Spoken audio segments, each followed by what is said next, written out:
Continuity exercise 5.1. Question number 21. Discuss the continuity of the following functions. This is A part, B part, C part. In all the three parts, there are functions. This is a sum of sine function and cosine function, difference of sine function and cosine function, product of sine function and cosine functions. तो इसके लिए हमें पहले sine x और cos x की continuity हम check कर लेंगे। तो ये कंटिन्यूटी हमने इंडिविजुअली डिस्कस की है। साइन एक्स भी हमने क्या निकाला था, कॉन्टिन्यूस एवरीवेयर, कॉस एक्स भी कॉन्टिन्यूस एवरीवेयर। तो यहाँ पर आप पहले साइन एक्स और कॉस एक्स की कॉन्टिन्यूटी को यहाँ पर ड्राइव कर सकते हैं। जैसे हमारे पास इसका ए पार्ट सॉल्यूशन में, तो गिवन हमारे पास यहाँ function F X equal to sine X plus cos X, या यहाँ पर आप इसको चलो लेट लिख लें।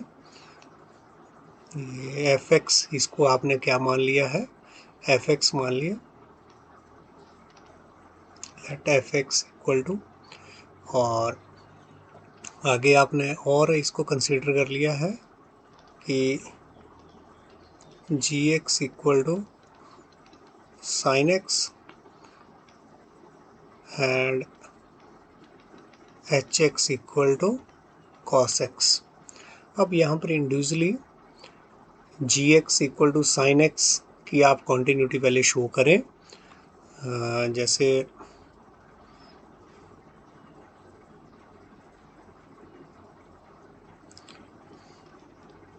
For the function g x equal to sine x, तो यहाँ हम इसकी लिमिट जो है वो निकाल सकते हैं। पहले तो हमें पता है कि हमारा साइन फंक्शन जो है वो डिफाइंड है फॉर ऑल रियल नंबर्स। यहाँ भी कोई खास किसी पर्टिकुलर पॉइंट की बात नहीं की है, तो हमें सारे ही इसकी डोमेन के पॉइंट को चेक करना है।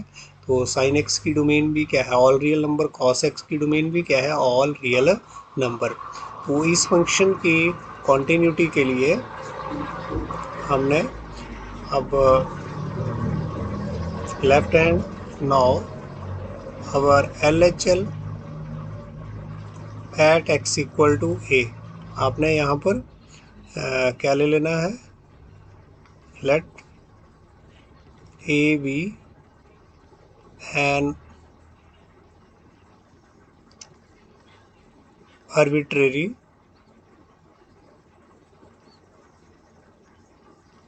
point in domain of यहाँ पर जी के लिए, जी की डोमेन में हमने कोई आर्बिट्रेरी पॉइंट ले लिया है ए। तो therefore LHL at x equal to a, और हमारा फंक्शन यहाँ पर जी एक्स, तो limit x tending to a from left side g x और limit x tending to a. हमारा जी एक्स फंक्शन जो है वो यहाँ पर sine x, and this is limit, आप यहाँ अगर सब्स्टिट्यूशन लगाएं तो h टेंडिंग टू 0, यहाँ पर क्या हो जाएगा, sine of a minus h। तो इसको यहाँ क्या लिख सकते हैं हम, limit h tending to 0 sine a cos b minus cos a sine b। This is, अगर हम यहाँ लिमिट अप्लाई कर दें तो क्या आ गया हमारे पास, साइन ए तो कांस्टेंट है और कॉस जो है वो h जो है वो 0 को टेंड कर रहा है, this is 1 minus cos a, this is cos a लेकिन जो h जो 0 को टेंड कर रहा है तो साइन h भी 0 को, and this is equal to but sine a। RHL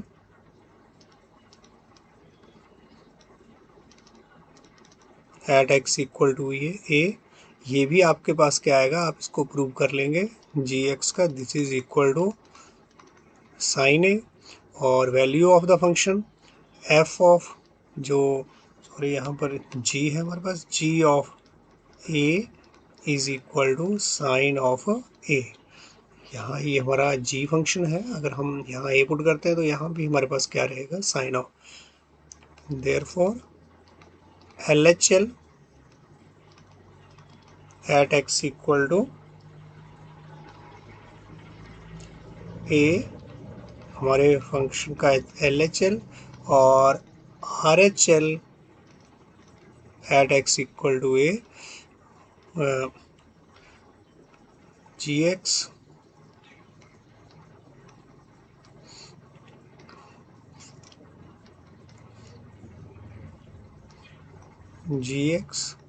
and this is equal to what, ये भी हमारे पास साइन ए आया है इधर, this one quantity is sine A, this is sin a RHL, and value of the function at that point is also sin a. So therefore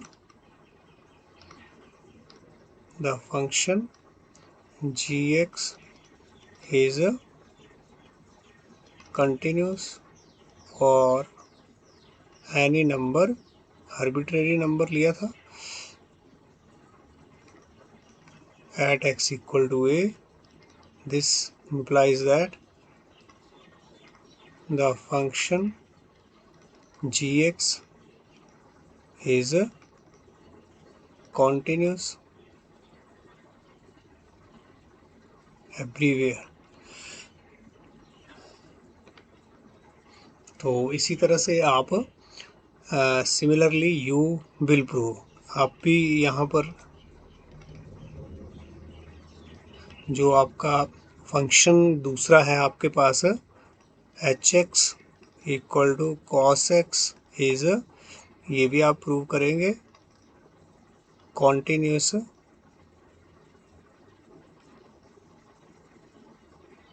everywhere, और ये भी कॉन्टिन्यूस हो गया है। तो इसके बाद ए पार्ट हमारा we know sum of two continuous function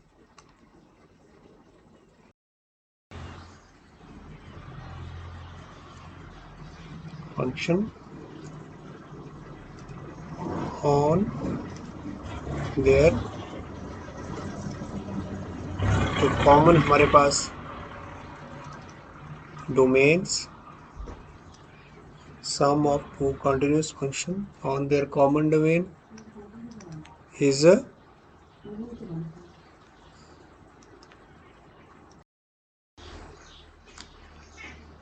common domain is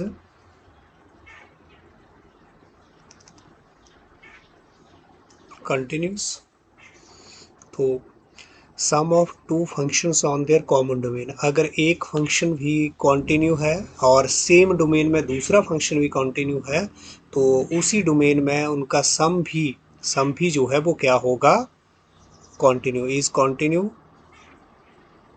on the same domain. जैसे साइन भी हमारा एवरीवेयर कॉन्टिन्यू, कॉस भी हमारा एवरीवेयर कॉन्टिन्यू। तो therefore fx इक्वल टू, यहाँ पर हमारे पास gx भी कॉन्टिन्यू, hx भी कॉन्टिन्यू। तो ये gx हमारे पास क्या था, sine x, cos x is continuous everywhere. इसी तरह से बी पार्ट में हम क्या करेंगे, यहाँ B part we know difference of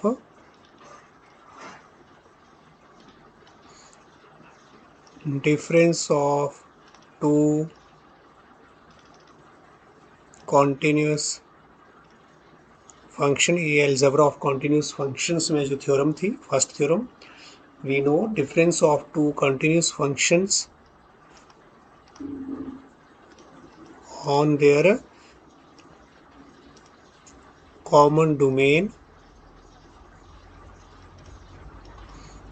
is, जो डिफरेंस अगर टू कॉन्टिन्यूस फंक्शंस हैं ऑन देयर कॉमन डोमेन, तो उनका डिफरेंस भी जो है वो क्या रहेगा, कॉन्टिन्यूस ऑन द सेम, जो उनकी कॉमन डोमेन है, ऑन द सेम। तो देयरफॉर जो आपका फंक्शन यहाँ पर नया फंक्शन जो बनेगा वो क्या है हमारे पास, जी एक्स माइनस एच एक्स। अब जी एक्स क्या है यहाँ, sine x minus cos x है। जी एक्स और एच एक्स आपके कॉन्टिन्यू है, therefore sine x minus cos x is continuous everywhere.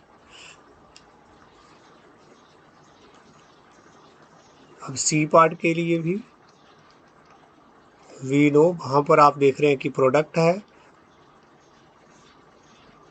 Product of two continuous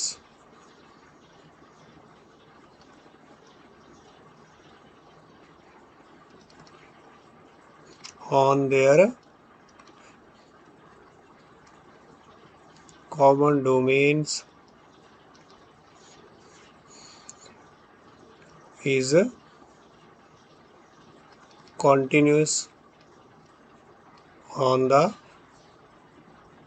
product of two different different, जो दो फंक्शन हमारे पास कॉन्टिन्यूस है, is continuous on the same domain. जो दो फंक्शन के मेल से जो प्रोडक्ट वाला फंक्शन बनेगा वो भी क्या होगा, कॉन्टिन्यूस होगा on the same domain. Therefore G X into H X, G X भी कॉन्टिन्यूस है एवरीवेयर, एच एक्स भी कॉन्टिन्यू है, तो sine X into cos x is continuous everywhere. तो इस तरह से हमारे ये तीनों पार्ट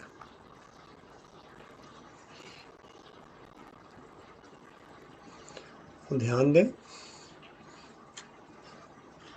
नेक्स्ट अब हम क्वेश्चन लेंगे, दैट इज क्वेश्चन नंबर 22। क्वेश्चन number 22।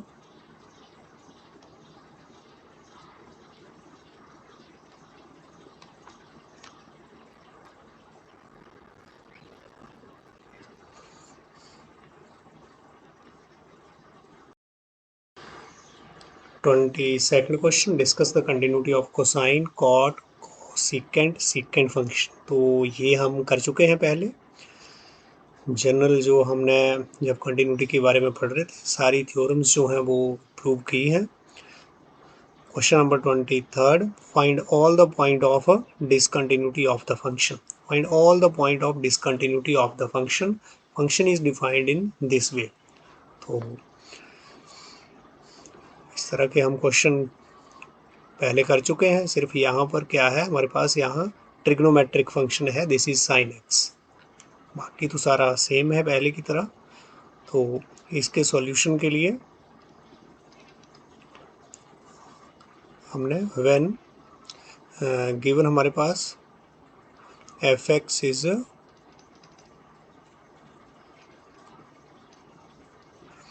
Sine x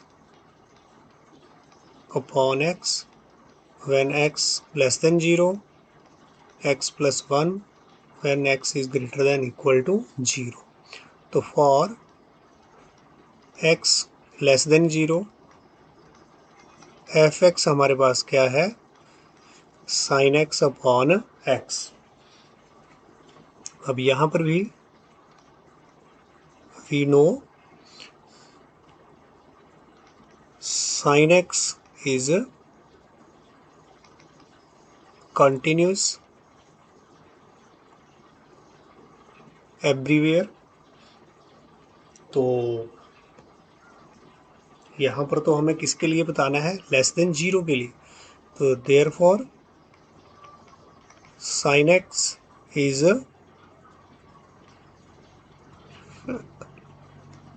continuous for x less than 0. And और भी हमें क्या पता है कि x जो है is a polynomial function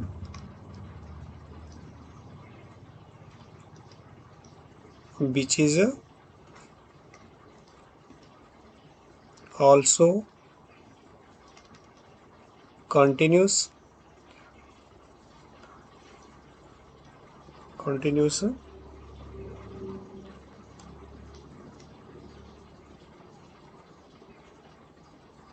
everywhere.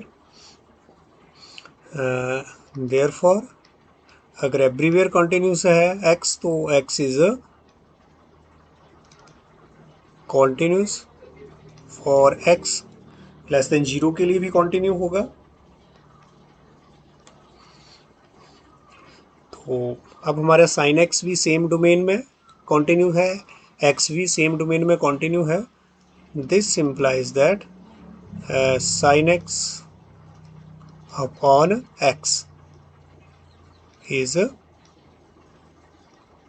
continuous for x less than 0.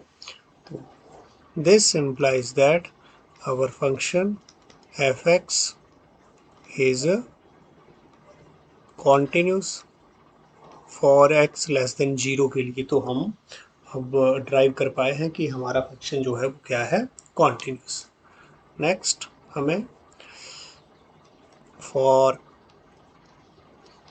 x greater then 0 के लिए, तो हमारा फंक्शन जो है वो इसके लिए कैसे डिफाइन है, x प्लस 1 और x प्लस 1 हम देख रहे हैं विच इज़ पॉलिनोमियल.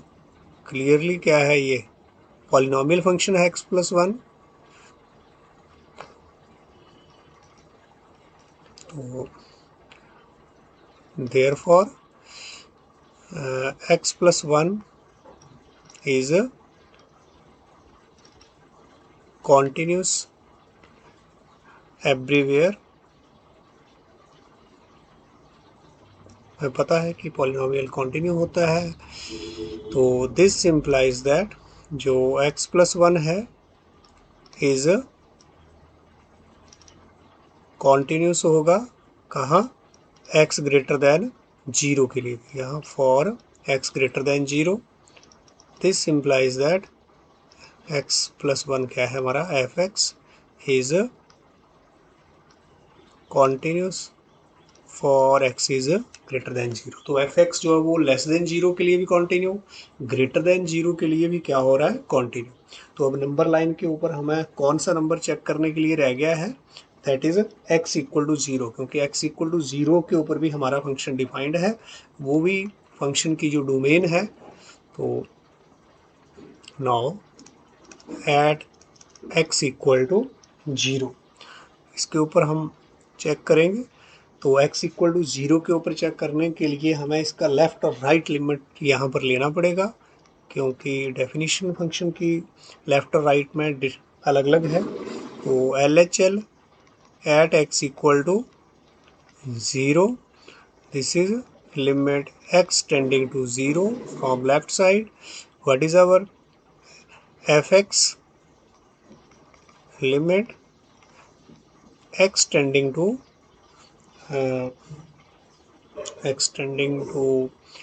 या आप यहाँ पर सब्स्टिट्यूशन भी लगा सकते हैं। अगर हमें सब्स्टिट्यूशन लगाना है तो मीन्स यहाँ हमने h टेंडिंग टू 0 कर दिया और यहाँ पर 0 minus h and this is limit h tending to 0 f of minus h। जब हम लेफ्ट साइड में हैं, x 0 के लेफ्ट साइड में है, तो हमारे फंक्शन की जो डेफिनेशन है that is sine x upon x। तो यहाँ पर हमारे पास क्या हो जाएगा, this is sine of h, x के प्लेस पर क्या है minus h, this is minus h and this is limit h tending to 0, sine of minus h is minus sine h minus h, this is equal to what,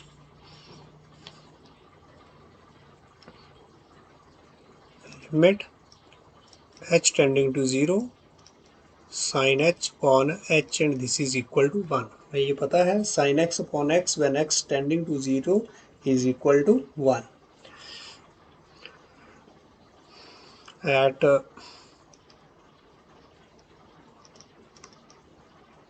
अब हमें right hand limit R H L find out करना है।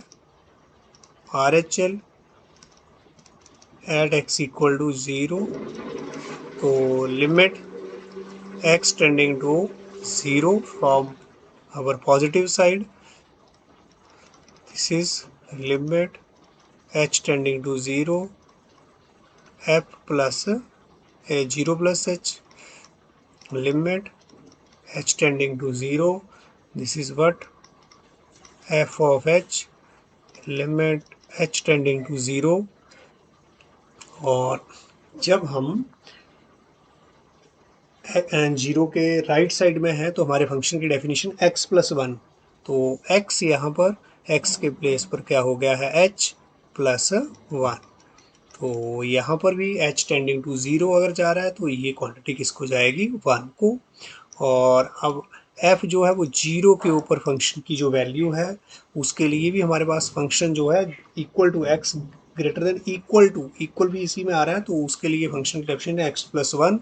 अब x के place पर तो 0 plus 1 this is equal to 1। तो therefore आपका LHL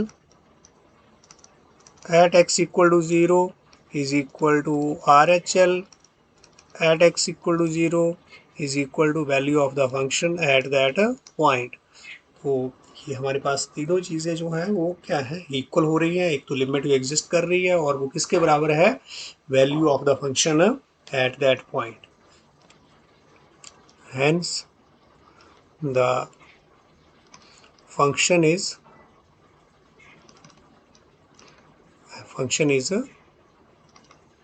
continuous at x equal to 0। तो अब यहाँ पर हमारे पास जो तीनों रिजल्ट हैं, जो x ग्रेटर देन 0 के लिए भी कंटिन्यू, लेस देन 0 के लिए भी कंटिन्यू और x इक्वल टू 0 पर भी क्या है continue. Hence the function has no point of discontinuity.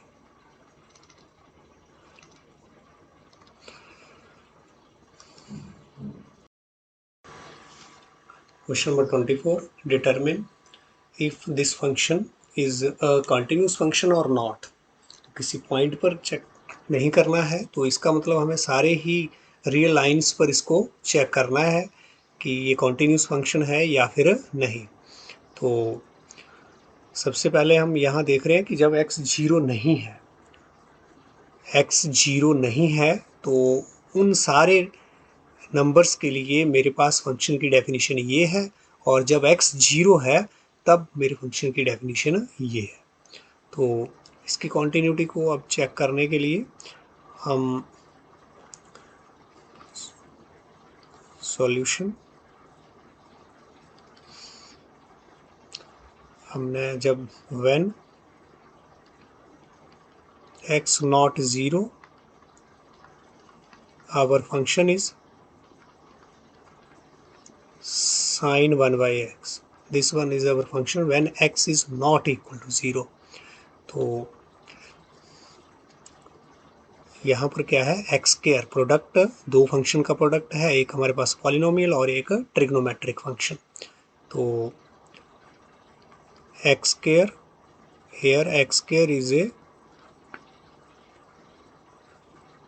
polynomial function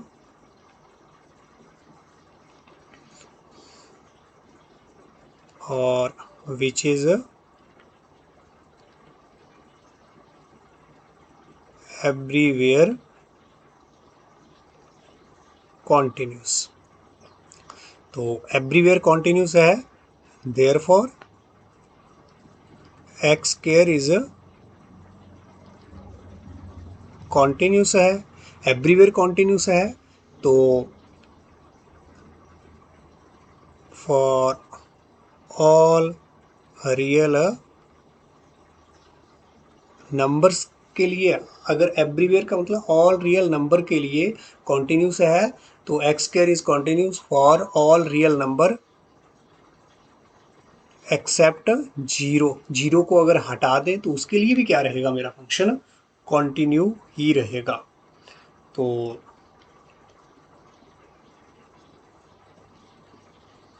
0 को अगर हटा दिया जाए तो उसके लिए भी हमारा फंक्शन कॉन्टिन्यू ही रहता है. तो इसका मतलब x नॉट इक्वल टू 0 के लिए एक्स स्क्वायर क्या है, कॉन्टिन्यूस. आल्सो जो हमारा साइन फंक्शन है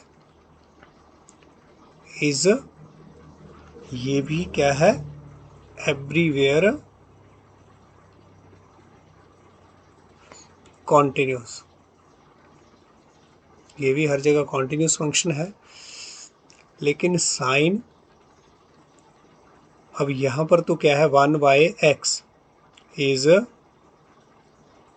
continuous for all real number except 0. 0, अब 1 अपॉन एक्स जब ये हो गया है तो 0 नहीं हम ले सकते, क्योंकि 1 अपॉन 0 तो क्या हो जाएगा हमारे पास यहाँ इन्फिनिटी अनडिफाइंड, और साइन जो है वो इसके ऊपर भी क्या हो जाएगा, साइन इटसेल्फ क्या हो जाएगा, अनडिफाइंड. तो 0 के ऊपर मेरा फंक्शन ये डिफाइंड नहीं है. साइन एक्स तो हमारा कॉन्टिन्यूस है 0 के ऊपर भी, लेकिन साइन 1 बाई एक्स 0 के ऊपर कॉन्टिन्यूस नहीं है, क्योंकि 1 बाई एक्स जो है वो क्या बन जा रहा है, अनडिफाइंड. तो sine 1 by x is continuous for all real number except 0.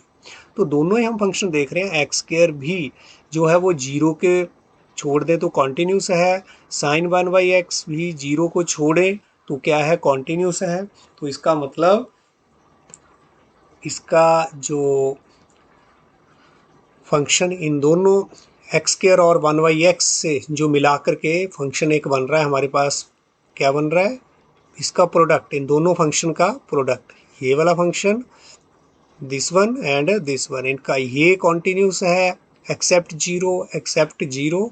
तो एक्स स्क्वायर इनका प्रोडक्ट भी क्या हो जाएगा हमारे पास, sine 1 by x is continuous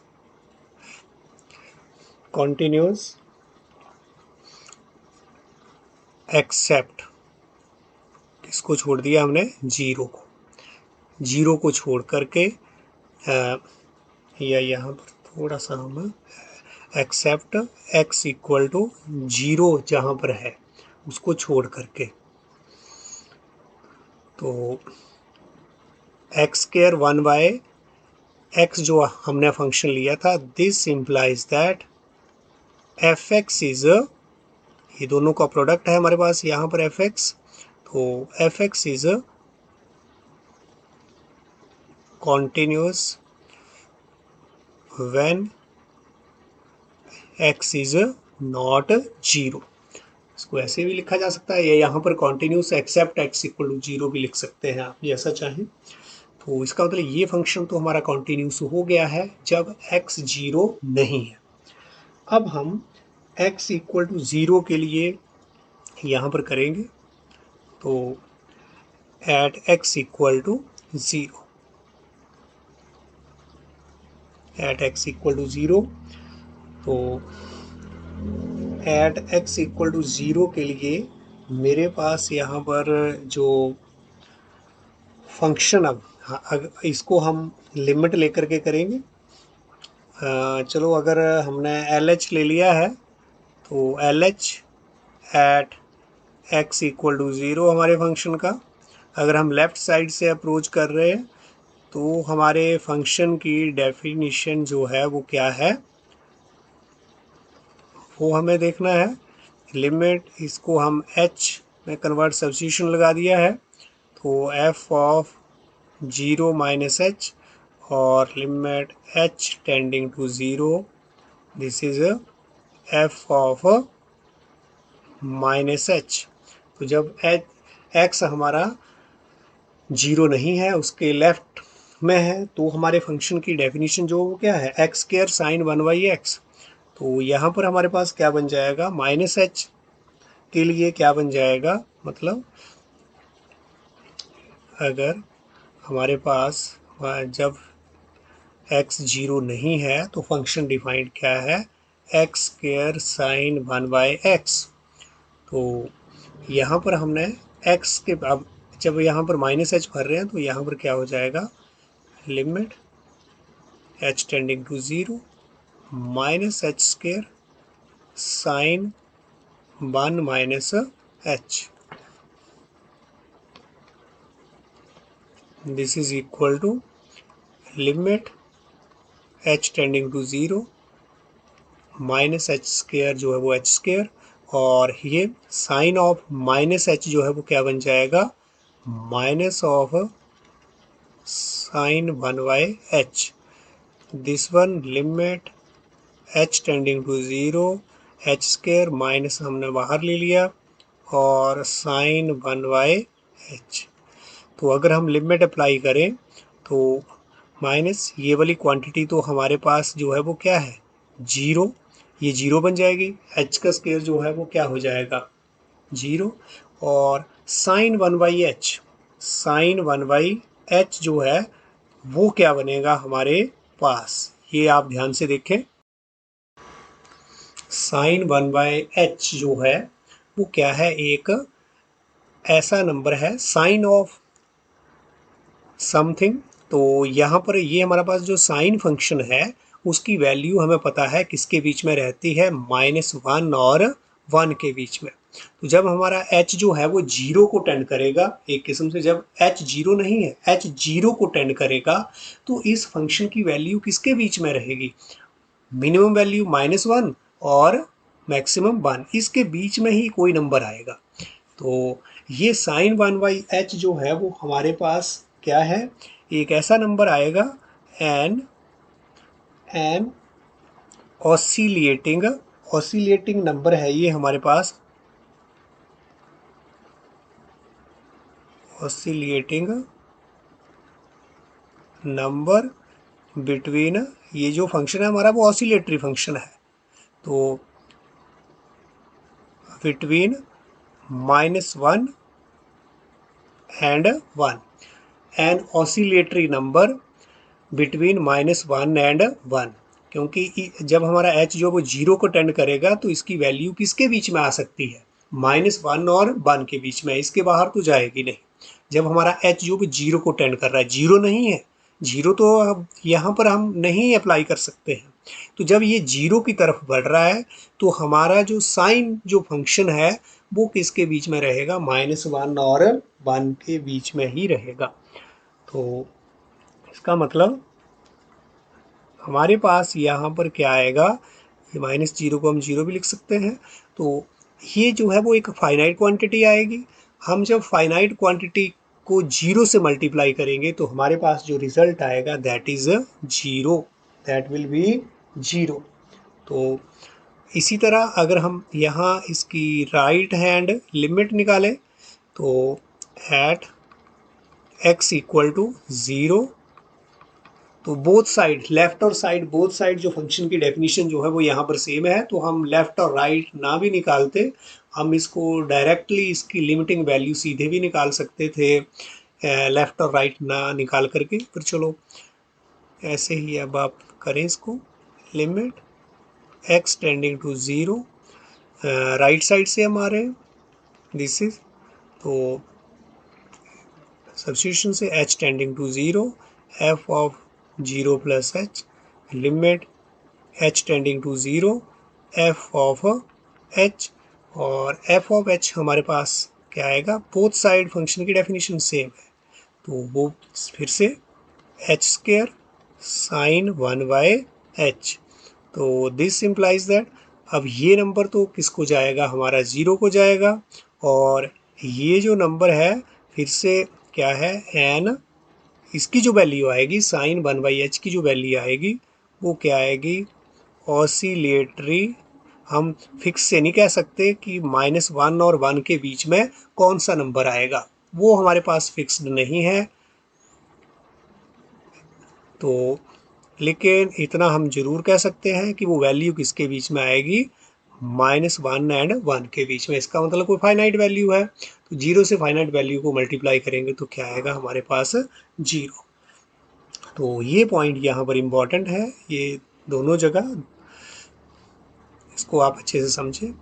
also जो हमारा फंक्शन है f ऑफ 0 के ऊपर फंक्शन की वैल्यू क्या है, वो गिवन है आपके क्वेश्चन में कि जब when x equal to 0 function is 0, तो देयरफॉर हमारा जो ये फंक्शन है LHL at x equal to 0 is equal to RHL at x equal to 0 is equal to value of the function at that point. तो ये तीनों चीज़ें हमारे पास 0 आ गई हैं, तो यहाँ पर हम क्या रिजल्ट आएगा, so the function is continuous at x equal to 0, hence अगर हम जब x 0 नहीं था तो भी हमारा function continue, x not equal to 0 के लिए हमने पहले प्रूव किया, x इक्वल टू 0 के लिए भी हमारा फंक्शन कॉन्टिन्यूस है, हेंस द गिवन जो फंक्शन है इज कॉन्टिन्यूस एवरीवेयर, हमारा ये फंक्शन जो है वो कॉन्टिन्यूस है। क्वेश्चन नंबर 25 आप अपने आप करेंगे। क्वेश्चन नंबर आगे 26 टू 29, इसमें हम क्वेश्चन नंबर 26 ले रहे हैं, फाइंड द वैल्यू ऑफ के यहाँ पर आपके इस क्वेश्चन में, तो इसकी वैल्यू हमें निकालनी है, फंक्शन हमारा ये डिफाइंड है, और यहाँ पर ये बोला गया है कि ये फंक्शन जो है that is a continuous function, तो अगर ये कॉन्टिन्यूस है तो हम इसमें कॉन्टिन्यूटी की डेफिनेशन अप्लाई कर सकते हैं, अगर ये कॉन्टिन्यू है तो ये कॉन्टिन्यूटी की डेफिनेशन को फॉलो करेगा, तो कहाँ पर कॉन्टिन्यू है बोला हुआ है, एट x इक्वल टू π/2, एक पॉइंट दिया है, तो इसका सॉल्यूशन हमें k निकालना है इस क्वेश्चन में, तो द गिवन जो हमारे पास function f(x) equal to k cos x upon π-2x, x is not equal to π/2 and this is 3 when x equal to π/2 is continuous at x equal to π/2, therefore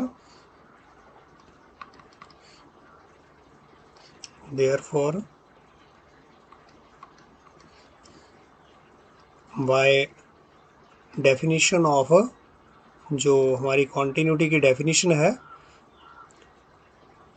continuity LHL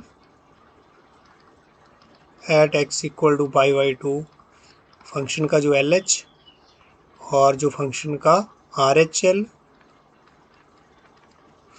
वो equal रहेगा और value of the function at point π/2, क्योंकि function हमारा continue है किसके ऊपर, π/2 के ऊपर। तो ये जो है वो रिलेशन जो है वो इसके लिए ट्रू होगा। तो अब अगर हम निकालें 9 जो हमें गिवन फंक्शन है उससे अगर हम LH निकालें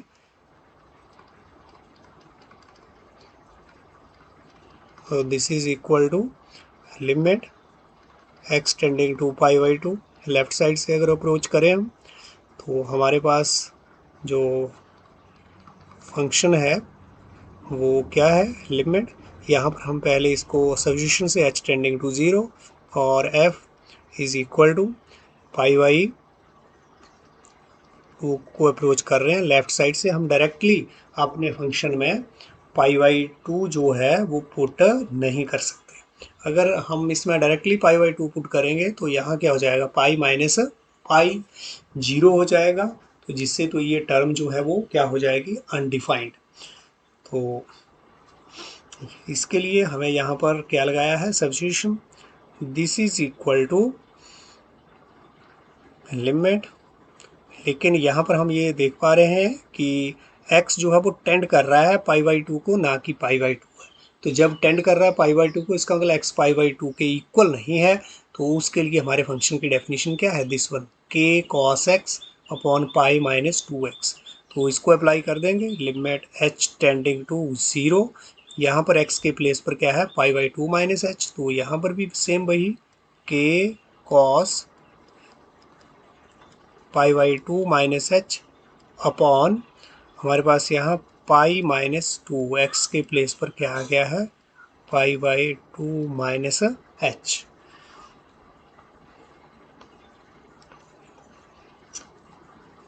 तो इसके बाद this is equal to what, limit h tending to 0 k cos 90 minus theta, हमारे पास cos π/2 माइनस थीटा चेंज हो जाएगा, साइन में चेंज हो गया, फर्स्ट क्वाड्रेंट में है तो फर्स्ट क्वाड्रेंट में सारे पॉजिटिव रहेंगे। हमारे पास ट्रिग्नोमेट्रिक एंगल ये हमें पता है, पाई माइनस 2 को अंदर लेकर के गए, माइनस पाई और क्या हो गया, माइनस माइनस प्लस और अंदर जा कर के दिस वन 2h। तो ये हमने कैलकुलेट करके ये रिजल्ट आया है, लिमिट h टेंडिंग टू 0। अब यहाँ से पाई प्लस का और माइनस का they cancel each other, k sine h upon 2h and this is equal to what, k constant है, 2 भी हमारे पास कांस्टेंट है जिसके ऊपर लिमिट का कोई इफेक्ट नहीं होगा, इसलिए उसको हमने बाहर ले लिया है। और यहाँ पर साइन h अपॉन h, और ये तो हमें एक नॉन रिजल्ट पता चल रहा है कि k/2 sign h upon h जो है व्हेन h टेंडिंग टू 0 क्या होता है, 1 and this result is k/2। तो लेफ्ट हैंड लिमिट हमारे पास क्या आ गई है, k/2। अब इसके बाद right hand limit find out करेंगे। Right hand limit at x equal to π/2, this is equal to limit x tending to π/2 but from the right side. Substitution लगाएंगे, हमें आपको पता भी चल गया कि हमें यहाँ पर ज़रूरत पड़ रही है सब्स्टिट्यूशन लगाने की। तो h tending to 0 f of, अब हमारे पास क्या हो जाएगा, π/2 के राइट साइड में है तो क्या हो गया, π/2 plus h। This is equal to limit h tending to 0। जब मेरा फंक्शन जो है वो π/2 नहीं है, टेंड कर रहा है π/2 को x, तो उस टाइम फिर से फंक्शन की डेफिनेशन हमारे पास क्या है, k cos x। k cos x के प्लेस पर क्या आ गया यहाँ, π/2 plus h upon but pi minus 2 and this is π/2 plus h। This is equal to limit h tending to 0 के सेकेंड क्वाड्रेंट में चले गए हैं तो क्या आएगा, minus sine of h upon pi minus this is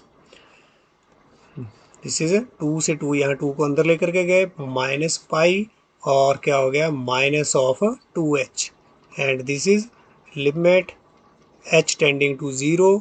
तो यहाँ पर हमारे पास क्या गया माइनस के साइन h अपॉन पाई से पाई कैंसिल, माइनस 2h, और माइनस से यहाँ पर माइनस फिर से क्या हो गया है कैंसिल, और हमारे पास क्या आया है limit h tending to 0, k/2 हमारे पास जो है वो कांस्टेंट क्वांटिटी k/2 और साइन h अपॉन h ये कांस्टेंट।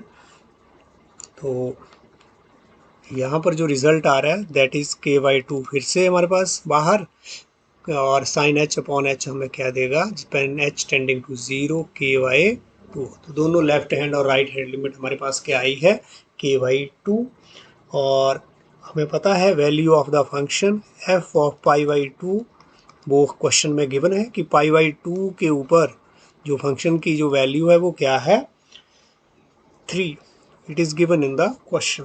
तो क्योंकि मेरा फंक्शन कंटिन्यू है इसको आप पॉइंट इसको आप दे दें 4, ये हमारे पास क्या हो गया है 3, और इससे पहले जो हमारे पास है दिस इज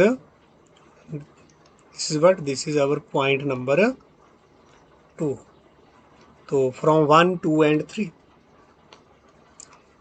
फ्रॉम 1 2 एंड 3 से क्या हुआ है 1 भी हम 1 में हमारे पास लेफ्ट हैंड लिमिट k/2 आई, और 2 से हमारे पास राइट हैंड लिमिट क्या आई k/2, और फोर्थ में हमारे पास ये थर्ड में k/2, और फोर्थ में हमारे पास जो पाई/2 के ऊपर फंक्शन की वैल्यू जो है वो क्या आई है 3। ये कहाँ से आया फ्रॉम 1 2 3 एंड 4, चारों के रिजल्ट को हम यहाँ पर अप्लाई किया है। तो ये k/2 इसको हम ऐसे भी लिख सकते हैं k/3, this implies that k = 6। तो ये हमारी जो वैल्यू किसकी k की वैल्यू आई है, तो this is our answer, k ही हमें यहाँ पर फाइंड आउट करना है। तो सिमिलरली 29 क्वेश्चन जो तक जो है वो बिल्कुल सेम है, आपको यहाँ पर k की वैल्यू ही फाइंड आउट करनी है। क्वेश्चन नंबर जो 30 है उसमें भी क्या करना है find the value of a and b such that the function this one is a continuous function. तो क्वेश्चन नंबर 30 जो है उसमें भी आपका फंक्शन जो है वो कॉन्टिन्यूस है, आपको a और b की वैल्यू यहाँ पर फाइंड आउट करनी है। अभी आपने एक कांस्टेंट एक k की वैल्यू फाइंड आउट की, लेकिन यहाँ पर दो कांस्टेंट नंबर हैं आपके पास a और b जिनको आपने फाइंड आउट करना है। तो इसको करने के लिए हम देख रहे हैं कि हमारे फंक्शन जो है वो कॉन्टिन्यूस फंक्शन है, इसका मतलब ये एवरीवेयर कॉन्टिन्यूस है, ऐसा कुछ नहीं लिखा किसी पर्टिकुलर पॉइंट पर। तो एवरीवेयर कॉन्टिन्यूस है क्वेश्चन नंबर 30। तो इसका मतलब x = 2 के ऊपर भी इक्वल का साइन भी लगा है, x < के लिए भी मेरा फंक्शन डिफाइंड है, x > 10 के लिए भी मेरा फंक्शन डिफाइंड है। तो एवरीवेयर कॉन्टिन्यूस है तो 2 और 10 के ऊपर भी क्या होगा ये फंक्शन कॉन्टिन्यू, 2 और 10 के ऊपर। तो आप 2 और 10 के ऊपर इसकी कॉन्टिन्यूटी जो है वो आप निकालें, 2 और 10 से हमारे पास दो रिलेशन बन जाएंगे। तो कंटिन्यूटी की डेफिनेशन को फॉलो करेगा, और यहाँ पर x = 2 और x = 10 के ऊपर हमारा फंक्शन। तो इस तरह से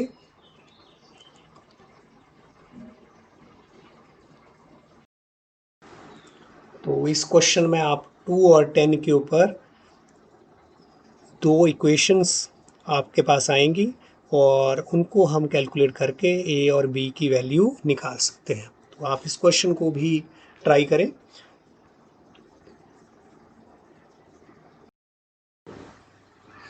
Question number 31. Show that the function defined by this one f(x) = cos x² is a continuous function.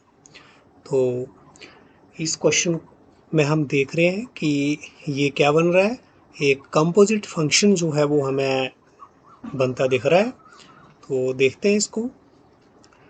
Composition के लिए पहले हमारे पास गिवन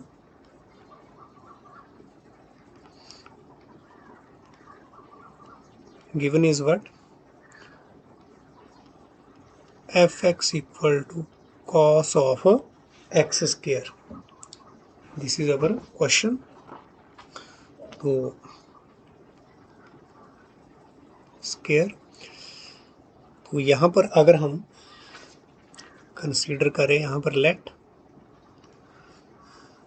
अवर gx हमने ले लिया cos x और hx हमने क्या ले लिया है, x स्क्वायर। अगर ये हमने दो फंक्शन ले लिए gx और hx, तो आप ध्यान दें कि देयरफॉर हमारे पास इधर रफ में देखते हैं इसको करके, तो g ऑफ f हमारे पास क्या आएगा, this is equal to g of fx, इसको ऐसे लिख सकते हैं, this is equal to g of fx, g of f नहीं, यहाँ पर एक सेकंड क्या लेना पड़ेगा आपको, g ऑफ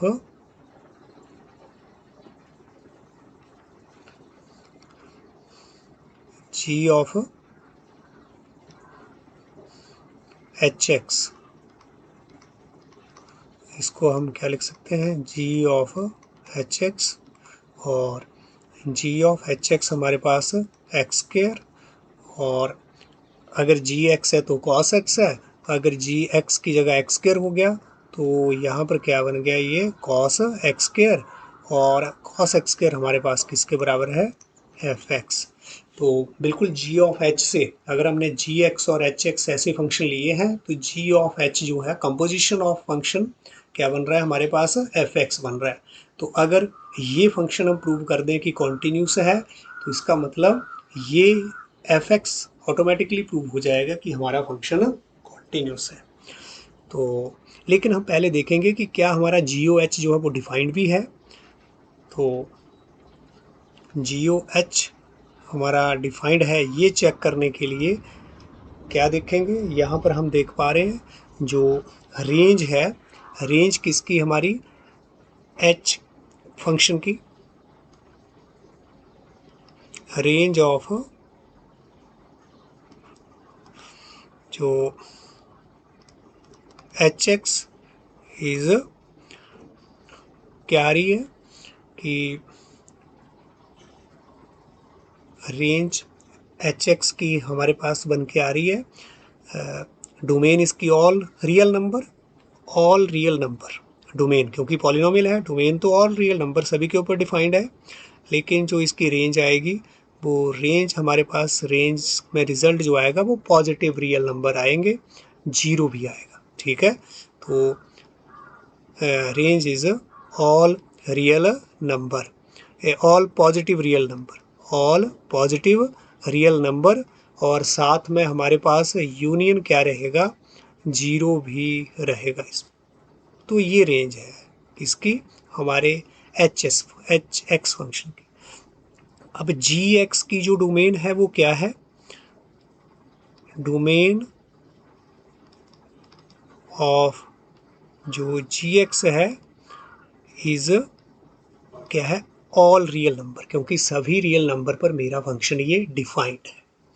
तो अब हमारे पास क्या होना चाहिए, जो GOH, तो देयरफॉर रेंज जो किसकी है, रेंज ऑफ h की, वो सबसेट बन रहा है किसका, डोमेन ऑफ g का, क्योंकि यहाँ से आपको क्लियरली नज़र आ रहा है, बिकॉज जो r प्लस मतलब पॉजिटिव रियल नंबर, उसमें जीरो भी इंक्लूडेड है, क्या ये बिल्कुल सबसेट है किसका, रियल नंबर का। तो रियल नंबर का क्या है, ये सबसेट, ये क्या है हमारे पास, this is range of h, तो रेंज ऑफ h बिल्कुल सबसेट है किसका, डोमेन ऑफ, ये क्या है, डोमेन ऑफ g का। तो यही होना चाहिए कि रेंज जो h की, यहाँ पर r का मतलब जो है वो आप समझे, this is r here for range, अगर इसको हटा के लिख देता हूँ, आप इसको रियल न माने तो this is range of H. Range of H जो है वो सबसेट बन रहा है, या तो सेम हो जाए, रेंज ऑफ एच और डोमेन ऑफ जी हो जाए, कोई प्रॉब्लम नहीं। या तो क्या होना चाहिए, ये जो है वो सबसेट होना चाहिए डी सी का, डोमेन ऑफ जी का, डी हेयर डोमेन। तो डोमेन ऑफ जी एच तो ये है, देयरफॉर। तो जब ऐसा है, हेंस हमारा जी ऑफ एच जो है कंपोजिशन इज डिफाइंड। तो ये हमें ज़रूर चेक करना है कि क्या हमने जो जी और एच लिए हैं उनका कंपोजिशन डिफाइंड भी है या फिर नहीं। Hence G O H is defined. तो अब हमें पता है कि जी हमारा जो फंक्शन है, नौ जी क्या है हमारे पास, cos x which is continuous everywhere. हर जगह क्या है, ये कॉन्टिन्यूस है। और एच एक्स हमारे पास क्या है, एक्स स्क्वायर, ये क्या है, पॉलिनोमियल है, विच इज कॉन्टिन्यूस एवरीवेयर। ये फंक्शन भी हमारे पास क्या है, कॉन्टिन्यूस है। तो दोनों फंक्शन कॉन्टिन्यूस हैं। तो हमने थ्योरम पढ़ी थी, अगर दो कॉन्टिन्यूस फंक्शन हमारे पास किसी कॉमन डोमेन में है तो उनका जो कंपोजिशन है, देयरफॉर जी ऑफ एच जो एक्स है हमारा इज ऑल्सो, वो भी क्या होगा, कॉन्टिन्यूस एवरीवेयर। ये दोनों के फंक्शन जो है, ये दोनों फंक्शन कॉन्टिन्यू है तो उनका कंपोजिशन भी क्या होगा, कॉन्टिन्यूस होगा। अब जी ओ एच हमारे पास क्या है, जी इसको हम लिख सकते हैं, this implies that ji of H X is also continuous everywhere. This implies that g H X हमारे पास क्या था, एच एक्स जो हमने लिया था दैट इज यहाँ पर आप देखें, एच एक्स हमारे पास क्या है, एक्स स्क्वायर। तो एच एक्स के प्लेस पर आप एक्स स्क्वायर डाल सकते हैं, is also continuous everywhere. This implies that ji of x square, g of x हमारे पास कॉस एक्स है तो जी ऑफ एक्स स्क्वायर क्या हो जाएगा, cos x square is continuous everywhere. This implies that cos x square हमारे पास क्या था, F x is continuous everywhere, hence proved। जब आप करें तो यहाँ डैश न लगाएं, आप यहाँ पर पूरी वर्डिंग जो है वो प्रॉपरली लिखें। तो हेंस हमारा ये जो फंक्शन है, जो ओरिजिनल फंक्शन था वो क्या हो गया है, कॉन्टिन्यू एवरीवेयर। तो इस तरह से हम कंपोजिशन का यूज़ जो है वो कर सकते हैं। क्वेश्चन नंबर 32, 33 जो है वो सेम है, और जो 34 है इसको आप कैसे करें कि एफ एक्स जो है वो आपका क्या हो जाएगा, x modulus of x minus modulus of x plus 1। तो यहाँ पर पहले आप सिंपल जो मॉडुलस फंक्शन हमारा जो एक्स है उसको प्रूव करें, कंटिन्यूटी उसकी जो प्रूव करें आप प्रॉपर, उसकी जो कंटिन्यूटी की डेफिनेशन लगा करके। एक्स प्लस 1 भी मॉडुलस फंक्शन है, इसको आप लिखें और इसकी कंटिन्यूटी भी चेक करें, और ये भी आपका कंटिन्यू होगा everywhere. Modulus of x plus 1 mod x भी क्या होगा, कंटिन्यू होगा। तो जब इसका जो डिफरेंस है वो भी क्या होगा, कंटिन्यू होगा। चलो आप चेक करें कि ये कोई ऐसा पॉइंट तो नहीं जहाँ पर ये हमारा फंक्शन डिसकंटिन्यू हो रहा है। तो इसको भी आप 34 को ईजिली कर सकते हैं। तो इस तरह से हमारी ये एक्सरसाइज जो है वो ओवर हो रही है। तो अब आप इस एक्सरसाइज के सारे सम्स अच्छे से कंप्लीट करें